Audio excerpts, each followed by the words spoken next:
প্রিয় দর্শক, একবার ভাবুন তো, ডোনাল্ড ট্রাম্পের মতো একজন দুর্দণ্ড প্রতাপ নেতাকে যদি কেউ নিজের আঙুলের ডগায় ঠিক একটা পুতুলের মতো নাচায়, তাহলে ব্যাপারটা কেমন হবে? আপনি হয়তো ভাবছেন এটা অসম্ভব, কিন্তু যদি বলি ঠিক এটাই ঘটেছে। শুধু তাই নয়, মধ্যপ্রাচ্যে আজ যে ভয়াবহ যুদ্ধের দামামা বাজছে, তার পিছনের আসল কারণ কোনো দেশপ্রেম বা আত্মরক্ষা নয়, বরং বিশ্বের সবচেয়ে নোংরা একটা কেলেঙ্কারি ধামাচাপা দেওয়া। হ্যাঁ, আমি সেই কুখ্যাত এপস্টিন ফাইলের কথা বলছি, যেখানে বিশ্বের বড় বড় কোটিপতি আর প্রভাবশালীদের অন্ধকার জীবনের গোপন কালো সত্য লুকিয়ে আছে। আর এই পুরো গেম প্ল্যানটা যিনি সারা দুনিয়ার সামনে ফাঁস করে দিয়েছেন আজ, তিনি আর কেউ নন, স্বয়ং কমলা হ্যারিস। আজকের ভিডিওতে আমেরিকার রাজনীতির এমন কিছু পর্দা আমি ফাঁস করতে চলেছি, যা মেন স্ট্রিম মিডিয়া আপনাকে কখনোই বলবে না।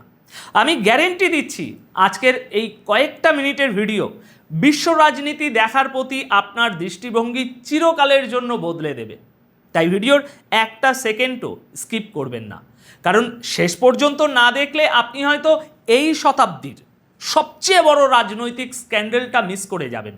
তো চলুন আর কথা না বাড়িয়ে সোজা ঢুকে পড়ি আজকের এই সিরিয়াস রিপোর্টে।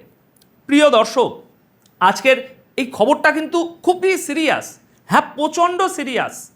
নেতানিয়াহুর আঙুলের ডগায় নাচছেন আমেরিকান প্রেসিডেন্ট ডোনাল্ড ট্রাম্প, আর ইরানের বিরুদ্ধে এই যুদ্ধ বাঁধানোর আসল কারণ হলো এপস্টিন ফাইলের কেলেঙ্কারি ধামাচাপা দেওয়া।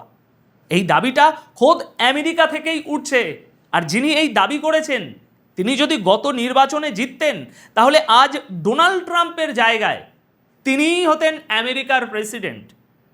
দর্শক, আমেরিকার রাজনীতিতে এই মুহূর্তে একটা ভয়ঙ্কর ঝড় উঠেছে, কারণ কমলা হ্যারিস, প্রেসিডেন্ট ডোনাল্ড ট্রাম্প আর নেতানিয়াহুর মধ্যে চলা এক বিপজ্জনক খেলার পর্দা ফাঁস করে দিয়েছেন, যে খেলা পুরো বিশ্বকে এক বিশাল যুদ্ধের দ্বারপ্রান্তে এনে দাঁড় করিয়েছে।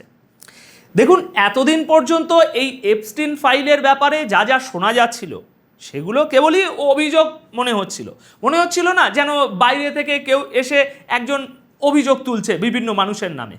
কিন্তু এবার খোদ আমেরিকা থেকেই আওয়াজ উঠছে। 19শে এপ্রিল দ্য জেরুজালেম পোস্টে প্রকাশিত খবর অনুযায়ী, মিশিগানে একটি অনুষ্ঠানে বক্তব্য রাখার সময় আমেরিকার প্রাক্তন ভাইস প্রেসিডেন্ট কমলা হ্যারিস এক চাঞ্চল্যকর দাবি করেছেন। তিনি বলেছেন, বেঞ্জামিন নেতানিয়াহু ডোনাল্ড ট্রাম্পকে নিজের আঙুলের ডগায় নাচিয়ে ইরানের সাথে যুদ্ধে নামিয়ে দিয়েছেন, আর এই পুরো ষড়যন্ত্রের মাস্টারমাইন্ড হলেন স্বয়ং নেতানিয়াহু। হ্যারিস একেবারে স্পষ্ট ভাষায় বলেছেন যে এটা এমন একটা যুদ্ধ যা আমেরিকার সাধারণ মানুষ কখনোই চায়নি, এবং ট্রাম্প এতে কখনোই সফল হবে না। ট্রাম্পকে আক্রমণ করে কমলা হ্যারিস বলেন, অপারেশন এপিক ফিউরির এই নাটক ট্রাম্প শুধুমাত্র এই জন্যই সাজিয়েছেন যাতে তিনি এপস্টিন ফাইল থেকে মানুষের মনোযোগ ঘুরিয়ে দিতে পারেন। আর এই এপস্টিন ফাইল কি ছিল এর মধ্যে? সমস্ত হাই প্রোফাইল লোকজন, বড় বড় কোটিপতি, ব্যবসায়ী আর ছোট ছোট মেয়েদের সেই সব গল্প। তো আপনারা সবাই তো জানেন। শুধু এটুকুই নয় দর্শক, ট্রাম্পের মুখোশ খুলে দিয়ে হ্যারিস আরও বড় বড় দাবিগুলো কি করেছে সেগুলো শুনে নিন। কমলা হ্যারিস ট্রাম্প প্রশাসনকে আমেরিকার ইতিহাসের সবচেয়ে দুর্নীতিগ্রস্ত এবং সবচেয়ে অযোগ্য সরকার বলে আখ্যা দিয়েছেন। হ্যারিসের অভিযোগ, ট্রাম্প শুধু নিজেকে শক্তিশালী প্রমাণ করার জন্য আমেরিকার সেনাবাহিনীর অপব্যবহার করছেন এবং যাকে খুশি তাকেই নিশানা বানাচ্ছেন। এখানেই শেষ নয়, কমলা হ্যারিস আরও বলেছেন যে দ্বিতীয় বিশ্বযুদ্ধের পর ডোনাল্ড ট্রাম্পই হলেন প্রথম প্রেসিডেন্ট যিনি আমেরিকার পুরনো বন্ধু এবং মিত্র দেশগুলোকে মাঝদরিয়ায় ফেলে দিয়েছেন।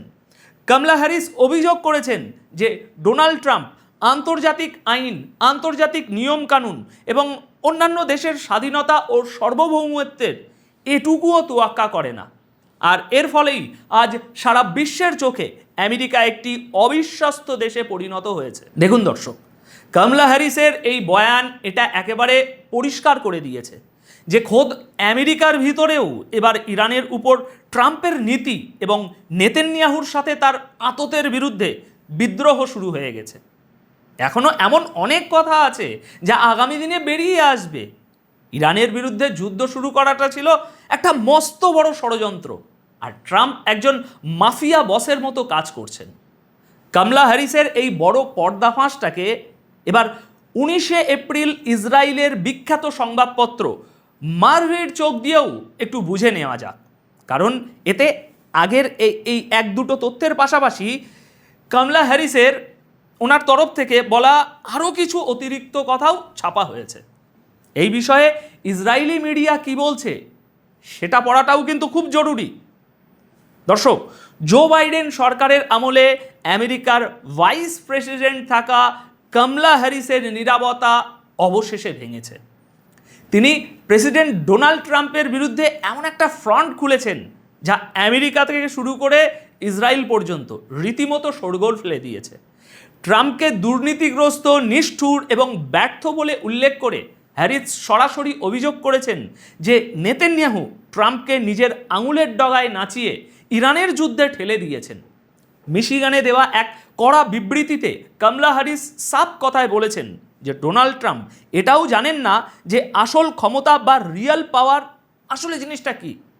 তিনি কটাক্ষ করে বলেছেন ট্রাম্প 24 ঘন্টা কোনো মাফিয়া বসের মতো আচরণ করছেন, এমন ব্যবহার করার চেষ্টা করছেন যাতে নিজের দুর্বলতাগুলো তিনি লুকিয়ে রাখতে পারেন। কমলা হ্যারিস রীতিমতো সতর্ক করে দিয়েছেন যে ট্রাম্পের এই শিশুসুলভ এবং জেদি রাজনীতির কারণে আন্তর্জাতিক স্তরে যে শূন্যস্থান বা ভ্যাকিউম তৈরি হচ্ছে তা দখল করার জন্য চীনের মতো দেশগুলো একেবারে তৈরি হয়ে বসে আছে। হ্যারিস দাবি করেছেন যে ইরানের সাথে এই যুদ্ধ বাঁধানোটা ছিল নিছকই একটা ষড়যন্ত্র, যাতে এপস্টিন কেলেঙ্কারি থেকে সারা বিশ্বের নজর ঘুরিয়ে দেওয়া যায়। বিশ্ব এখন এপস্টিনকে ভুলতে বসেছেন। তিনি বলেন ট্রাম্পের এই পাগলামির কারণে শুধু যে নিরীহ সাধারণ মানুষ মারা যাচ্ছে তা নয়, বরং আমেরিকান সৈন্যদের জীবনকেও বিপদে ফেলে দেওয়া হচ্ছে। আর এখানে মজার বিষয় হলো ইরানও শুরু থেকেই ঠিক এই কথাটাই বলে আসছে যে আমেরিকা শুধুমাত্র ইসরায়েলের চাপে পড়েই এই যুদ্ধ শুরু করেছে। যদিও ট্রাম্প এই বিষয়টা শুরু থেকেই অস্বীকার করে আসছিলেন, কিন্তু কমলা হ্যারিস এবার তার সব গুমর ফাঁস করে দিলেন। কমলা হ্যারিসের এই মারাত্মক অভিযোগগুলো ট্রাম্প প্রশাসনকে খুব বাজেভাবে কোণঠাসা করে ফেলেছে। হ্যারিস এটা স্পষ্ট করে দিয়েছেন যে ট্রাম্পের এই সরকার আমেরিকার ইতিহাসের সবচেয়ে দুর্নীতিগ্রস্ত এবং ব্যর্থ সরকার হিসাবে প্রমাণিত হয়েছে, যারা শুধু নিজেদের স্বার্থের জন্য গোটা দুনিয়াকে ধ্বংস করতে নেমেছে। দর্শক, সবসময় মনে রাখবেন, যে মিডিয়া বা যে দেশকে আপনারা পছন্দ করেন না তাদের খবরগুলোও পড়া উচিত, কারণ তা থেকে বোঝা যায় যে তারা এই অভিযোগগুলোকে বা নতুন পরিস্থিতিকে কিভাবে দেখছে। নেতানিয়াহুর জন্য সময়টা এখন সত্যিই কঠিন। এপস্টিন ফাইল সামনে আসা আর তারপর সেটাকে ধামাচাপা দেওয়া, এই সবই একই জায়গা থেকে করা ষড়যন্ত্র। চলুন এবার পরবর্তী খবরের দিকে এগোনো যাক। আমেরিকার প্রেসিডেন্ট ডোনাল্ড ট্রাম্প তার সোশ্যাল মিডিয়া প্ল্যাটফর্ম ট্রুথ সোশ্যালে একটি নতুন পোস্টের মাধ্যমে নিজের শক্তি দেখানোর চেষ্টা করেছেন। ট্রাম্প ইসরায়েলের তুমুল প্রশংসা করেছেন এবং তাদেরকে আমেরিকার একজন বিশ্বস্ত সঙ্গী হিসাবে তুলে ধরেছেন, যারা যুদ্ধের ময়দানে জিততে চায়। ট্রাম্প বোঝাতে চেয়েছেন যে ইসরায়েল আর আমেরিকাই যথেষ্ট, ওসব ন্যাটো ফ্যাটোর কোনো প্রয়োজন নেই। গতকাল 19শে এপ্রিল করা নিজের ওই পোস্টে ডোনাল্ড ট্রাম্প লিখেছেন, মানুষ ইসরায়েলকে পছন্দ করুক বা না করুক, ইসরায়েল প্রমাণ করেছে যে তারা আমেরিকার একজন সেরা সঙ্গী, একটি গ্রেট অ্যালাই। ট্রাম্প আরও লিখেছেন যে ইসরায়েল সাহসী, বিশ্বস্ত এবং বুদ্ধিমান, আর তারা জানে কিভাবে যুদ্ধ জিততে হয়। ট্রাম্পের এই বক্তব্য এমন এক সময়ে এলো যখন মধ্যপ্রাচ্যে উত্তেজনা একেবারে চরমে, আর ইরানের সাথে যুদ্ধবিরতি বা সিজফায়ারের মধ্যেও জবরদস্ত টানাপোড়েন চলছে। ট্রাম্প তার এই পোস্টের মাধ্যমে ন্যাটোর মতো দেশগুলোর দিকেও নিশানা করেছেন, যারা আমেরিকার দুঃসময়ের সঙ্গ ছেড়েছে। হ্যাঁ, এই পোস্টের ইশারাটা ঠিক সেদিকেই। ট্রাম্পের এই ইশারা স্পষ্টতই সেই মিত্রদের দিকে ছিল যারা ইরানের ইস্যুতে আমেরিকার ইচ্ছা অনুযায়ী চলছে না। ট্রাম্প পরিষ্কার করে দিয়েছেন যে তার কাছে ইসরায়েলের সামরিক শক্তি এবং তাদের বিশ্বস্ততাই সবার আগে, ন্যাটো ফ্যাটো সব পরে।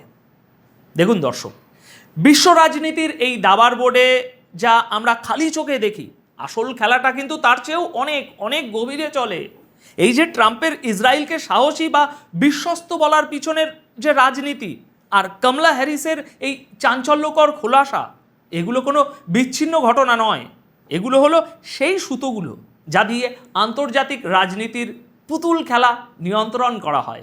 একজন বিশ্লেষক হিসাবে আমার কাজ শুধু খবর পড়ে আপনাদের শোনানো নয়, আমার কাজ হলো খবরের পিছনের সেই কালো ছায়াটাকে টেনে হিঁচড়ে আপনাদের সামনে আলোতে নিয়ে আসা।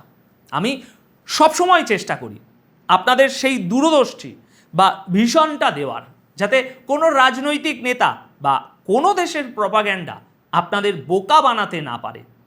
আমি জানি এই সত্য কথাগুলো অনেকের গায়ে জ্বালা ধরাবে, কিন্তু তাতে আমার কিচ্ছু যায় আসে না, কারণ যতদিন আপনারা আমার সাথে আছেন আপনাদের এই অনুবিশ্বাস সবসময় সত্যের সেই আয়নাটা ধরে রাখবে, যেখানে মিথ্যেবাদীদের আসল চেহারা ধরা পড়ে। ভিডিওটি অবশ্যই শেয়ার করবেন। আপাতত তাহলে এখানেই বিদায় নিচ্ছি। অনেক অনেক ধন্যবাদ।